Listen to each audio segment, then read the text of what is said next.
Om Swastiastu. Perkenalkan, nama saya Putu Erika Delia Francisca. Saya merupakan mahasiswi semester 4 di Prodi PG PAUD. Nah, dalam video kali ini saya akan mempraktekkan mengenai cara penggunaan Invisible Jazz. Nah, jadi ini merupakan suatu media pembelajaran yang saya buat untuk memenuhi tugas mata kuliah media dan sumber belajar anak usia dini. Jadi, cara penggunaan media ini yang pertama itu kita harus menyiapkan alat dan bahan yang akan digunakan, yaitu seperti spidol yang tidak permanen, kemudian ada ini Invisible Jazz. Setelah itu juga ada map plastik yang sudah diisi gambar seperti ini terlebih dahulu dan sudah diisi potongan gambar seperti ini yang serupa dengan bentuk yang ada di gambar. Bisa dilepas dan bisa ditempel kembali seperti ini. Setelah itu permainannya sangat mudah, jadi anak hanya perlu memakai jas ini. Anak hanya perlu memakai jas ini. Pakaikan jas atau biarkan anak memakai jas ini sendiri. Pakai di tubuh anak.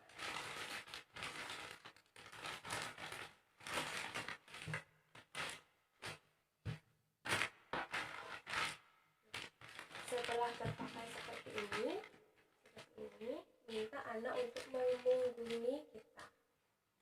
Minta anak untuk memunggungi kita.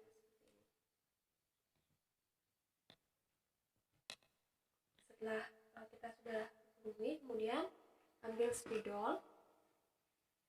Kemudian buat satu bentuk di tubuh anak dengan menulisnya di sini. Misalnya kita akan membuat bentuk seperti ini.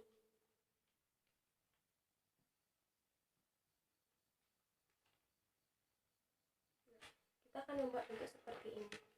Setelah itu minta anak untuk menebak bentuk yang sudah kita gambar di punggungnya. Misalnya, anak harus mengucapkan dengan keras bentuk apa yang kita gambar di punggungnya.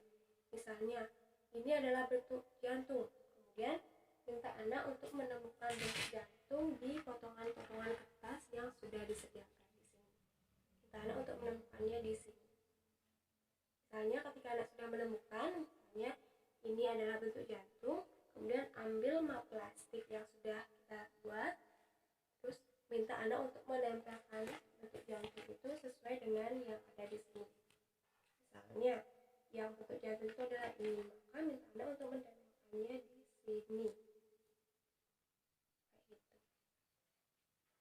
Nah, jadi permainan dilakukan secara terus-menerus hingga bentuk-bentuk yang ada di map ini semuanya tertempel dengan bentuk yang potongan kertas ini, semuanya itu menempel di map ini. Gitu.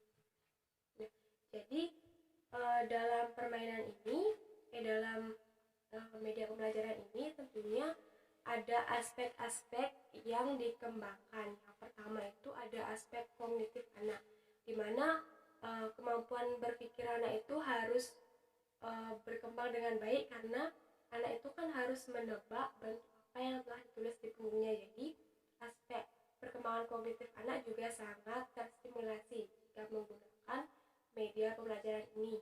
Nah, selain itu juga aspek yang dikembangkan yaitu motorik halus anak, di mana ketika anak menulis atau mendapat giliran menulis di punggung temannya, jadi motorik halus anak itu akan terstimulasi. Selain itu, ketika anak menempelkan ini, gambar ini di map, itu juga merupakan latihan bagi motorik halus anak. Nah, kemudian aspek yang dapat dikembangkan juga yaitu aspek bahasa, di mana anak harus mampu mengucapkan bentuk apa yang sudah ditulis di punggungnya secara jelas.